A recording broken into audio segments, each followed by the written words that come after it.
When the digging ended, the total was 27 murdered.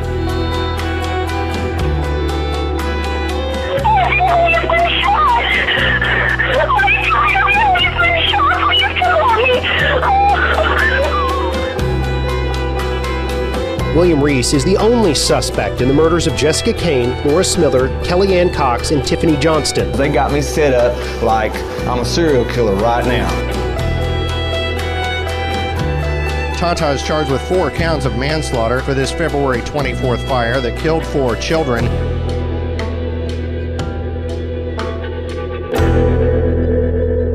Hey, thanks for joining us for this bonus feature of The Evidence Room. My name's Jason Nguyen. I'm an investigative producer at KPRC. This is Adrian Montes. He is an investigative photographer, and we're going in depth on a case that you've covered recently, and that is the Arthur Brown case with the Brownstone Lane murders. Rachel Tovar remembers the feel of the gun. As I walked across and I was going in my house, I felt the gun on my back, and they said, keep going because we already have your family in sight.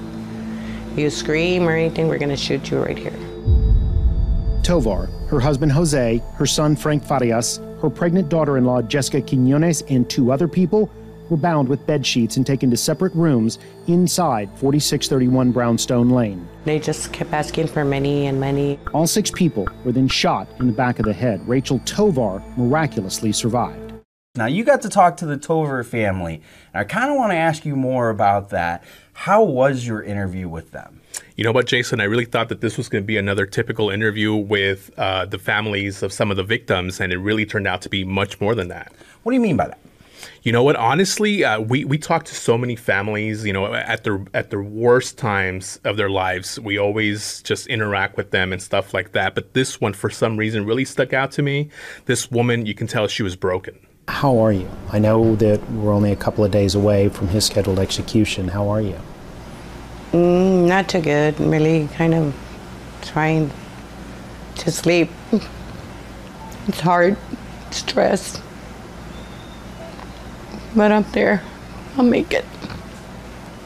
It's hard. It's difficult to go back all these years and everything they've done or did to me back then, and then they come up with other things, and now to go face them again. I'm tired.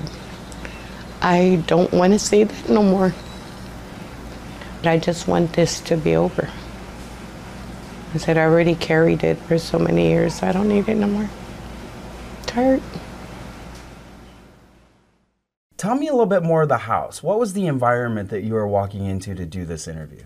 You know, honestly, it was a typical home. Here in Houston, we walk into people's homes all the time. It's a typical home. She lived there with her family still. And inside, they still had pictures of the victims still on their walls. What do you remember of that night? I was going in my house, I felt the gun on my back, and they said, keep going because we already have your family in sight. If you scream or anything, we're gonna shoot you right here. He took me to my bedroom, the very last room to the left-hand side, and they already had my husband on his knees right there. Audrey and Jessica were at the end of the bed. Frank was on the other side, and then they sat me there in there.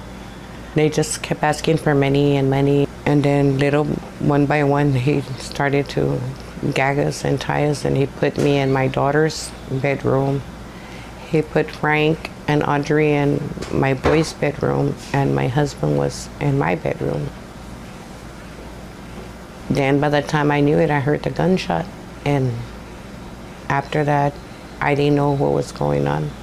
When I came to, the first thing was I was looking for my kids. I was looking for Frank. I was looking for Jessica. I got up, I staggered to the room, and I knew my husband was dead.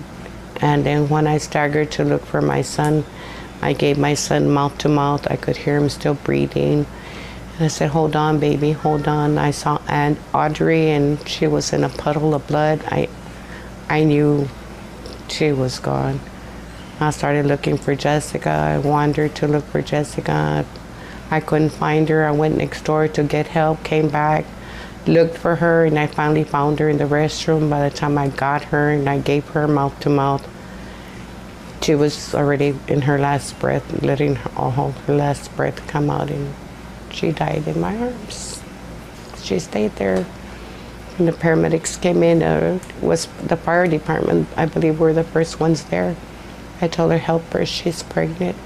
Is there any way you can save the baby? And they walked me out of there, and they checked on her, and they checked on the baby, and he came out, and he nodded his head to the gentleman that had taken me out. He says, they're both gone.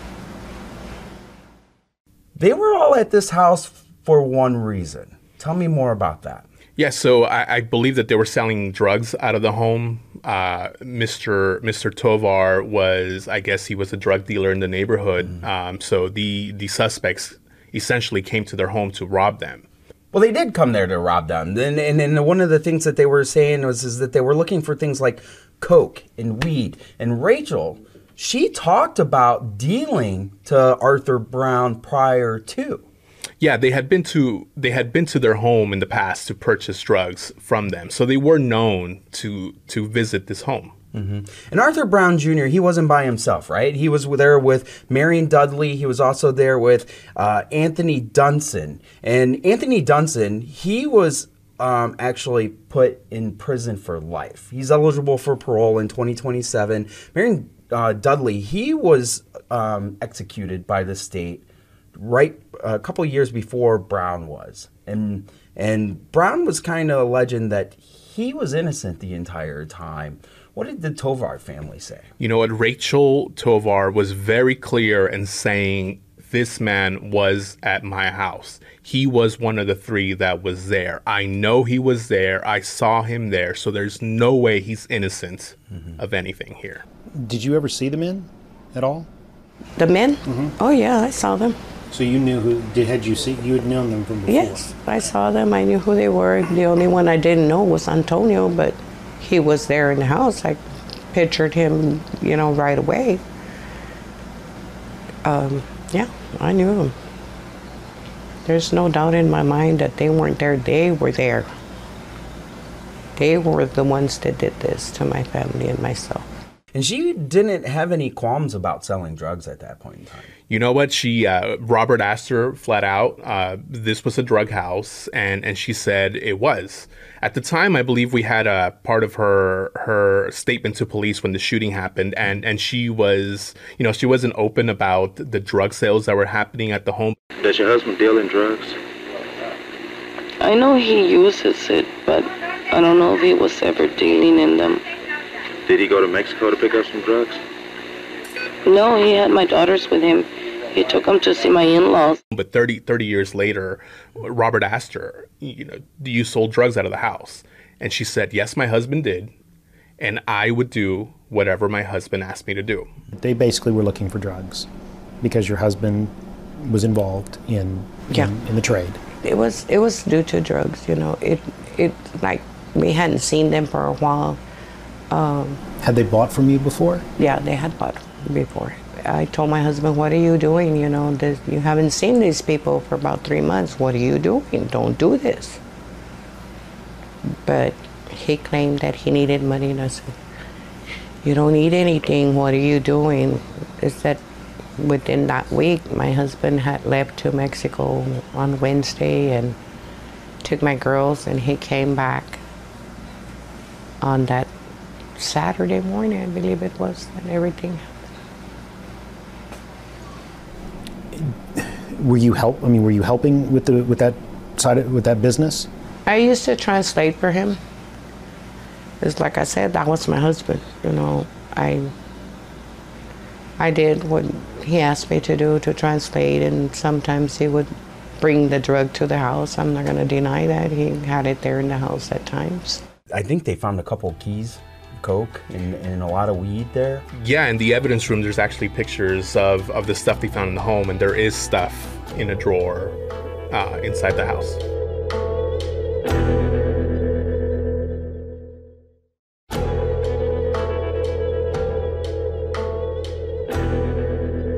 Today, Judge Natalia Cornelio with Harris County's 351st District Court signed an execution warrant and order for Arthur Brown Jr. Brown, who joined the hearing virtually, has finally received an execution date after several months of delays. Brown will be put to death by lethal injection on Thursday, March 9th of 2023 at 6 p.m. in Huntsville. It has taken 30 years for him to get an execution date. State Prosecutor Joshua Reese says Judge Cornelio's decision not to set an execution date twice this year has bought Brown time and given his attorneys time to file appeals. Quite frankly, that was not her job. Her job, we believe, was to have signed the first execution order for August of this year. Judge Cornelio disagreed with us. She also disagreed with us that he could have been executed November of this year. In 2021, the judge that was presiding over Arthur Brown's case was sued. And Taisha Walker covered this story pretty intense during that point in time. But Ms. Tover, she was like, it's been 30 years and I can't get justice for my family. And when Taisha talks about that with the DA's office, he's kind of upset. Judge Nata Cornelio refused to fulfill her obligation under the law to sign an execution order for Arthur Brown Jr. His case is 10,927 days old, and the judge decided to appoint him a new lawyer today. So we are going to be pulling the record real quickly, and we are likely to file an appeal in the Court of Criminal Appeals ordering the judge to enter the execution order for August 31st. And why did she decide to appoint a new lawyer? Judge Cornelio felt that it was appropriate to appoint a new lawyer for him, and that lawyer might possibly be able to file a new claim that would take him off death row. She refused to enter a deadline. She refused to commit that the attorney would absolutely sign on board. She just decided to kick this can down the road. And with all due respect to Judge Cornelio, 10,927 days is too much. Now, Terrell Hill, he was found back in Alabama. He conducted the same type of murder scene when he was allegedly robbing folks of their drugs out in Alabama. And he was tied to some guns that were used in the Tovar's murder. Some of the witness statement that we were able to see kind of pointed the picture towards them, but the prosecutors never went that way. And Kim Ogg came out recently and said they gave out all the information. They talked about that. Brown repeatedly attempted to appeal his conviction. He lost a federal court appeal in 2014. He has been the beneficiary of a judicial system that bent over backwards at the local, state, and federal level, all the way to the United States Supreme Court, who have all affirmed his conviction and his sentence. Now, Arthur Brown, he was eventually executed, and our own Robert Arnold was there and witnessed the execution. My partner James Perry and I are working on our story for the 10 o'clock newscast regarding the execution of Arthur Brown Jr. I witnessed his execution. I want to talk a little bit about what the process is when you serve as a media witness to an execution. It's something that I've done before. Executions in Texas are scheduled for about 6 o'clock, so the Texas Department of Criminal Justice typically likes to have us inside meeting with the Director of Communications and TDCJ's Chief of Staff by around 5 p.m. We get a small briefing. We also get a packet of information which has all the TDCJ officials that will be witnessing the execution, the other media witnesses, as well as whether or not the person who's being executed has any witnesses for the victim's family, and anyone else who may be here. We get that information, then corrections officers come across and they give us a pat down. They wand us with the handheld metal detectors to make sure that nothing that's not allowed in the prison is taken into the prison. We are not allowed to bring any recording devices at all, and that includes our telephones, into the prison. The only thing we can take in there is our pad and pen. Once that's all done and it appears there are no more legal obstacles to the execution moving forward, then we are walked from across the street where we've met with the Director of Communications and the Chief of Staff into the Huntsville prison unit. We go through that, and then we're led through an office, then we're led down this long hallway, which is the inmate visitation area. As we go through that, we go to a door, big, huge metal door.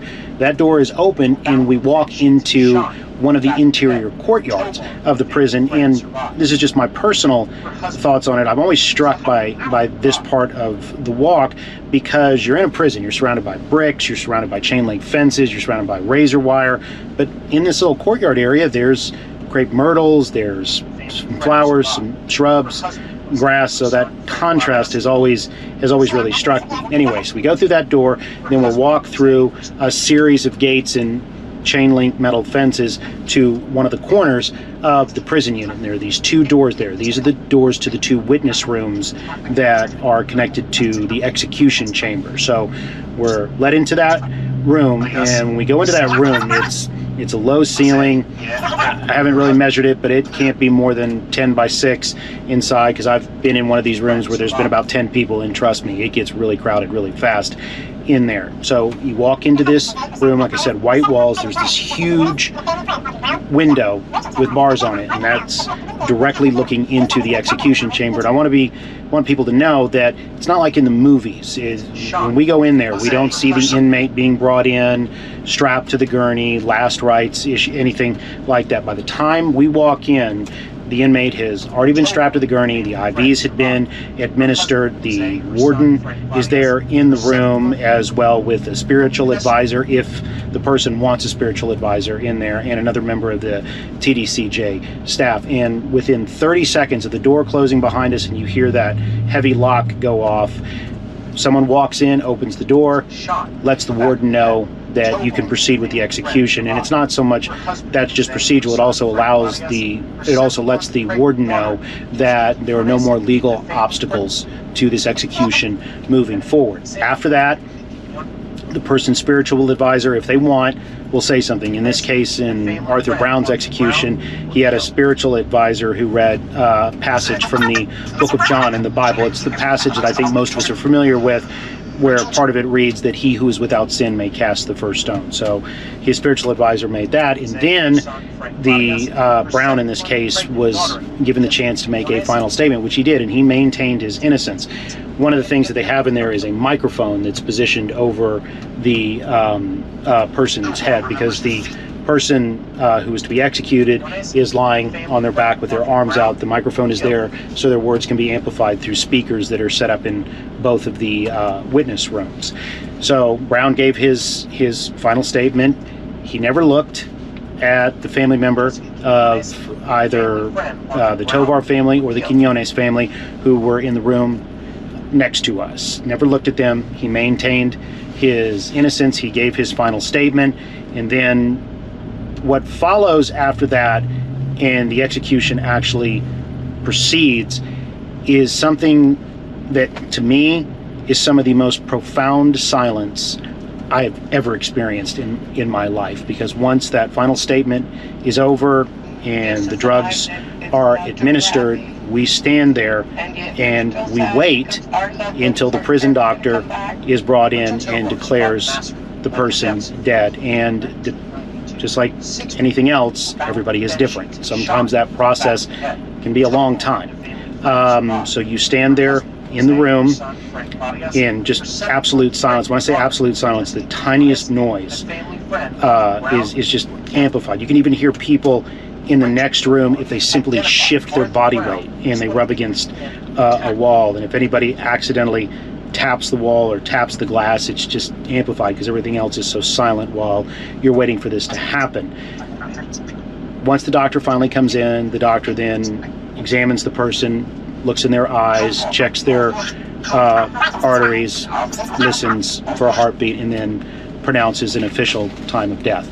Once that's over, then we are led out of the witness chamber back across the street into some TDCJ offices, where then we're provided with a rather clinical rundown of times. For example, taken from holding cell 603, strapped to gurney 604, solution flowing 606, last statement, lethal dose and time of time of death. We're also given, if the person chooses to give a last statement, we're also given a transcription of that person's last statement. Once that is done, TDCJ officials then let us know if the family member of the victims who were there want to come out and make a statement. They did in this case, so then we walk outside, the family members make a statement, and then that's it. We come back to work on our story, and the area around the Huntsville prison unit goes back to being pretty quiet because most people clear out of here very quickly after an execution. So that's a little bit of what it is like, the process that you go through as a media witness for an execution. You know, Robert did ask Ms. Tovar if after the execution this would bring peace to her family, and she said yes. You know, how you're going to live with this for the rest of your life. Yeah, I mean, she has been living with it for her entire life, I should say. And then you had the Quinones family. They came out with their own statement. Our family is at peace knowing that every doubt has been addressed and every decision has been righteous. We pray that the family of Arthur Brown Jr. will find this peace as well, and that the faith of all people in our justice system will be reaffirmed. You know, Adrian, with this execution, a lot of people think that's going to put the boat on this whole thing, but there's still one more person who's eligible for parole, and that's Anthony Dunson. So this could linger on just a little bit longer. But for this case, the family feels like they got justice. Yes. And for us, that is the end of our episode of The Evidence Room. This is the bonus feature with us behind the scenes. This is Adrian Montes. My name's Jason Nguyen. We're going to have season 3. We're already underway working on it. We're planning on bringing that to you folks in May. But until then, please watch all of the old past Evidence Rooms. We just got finished with season 2. There's a lot of good cases that you need to catch up on before we start season 3.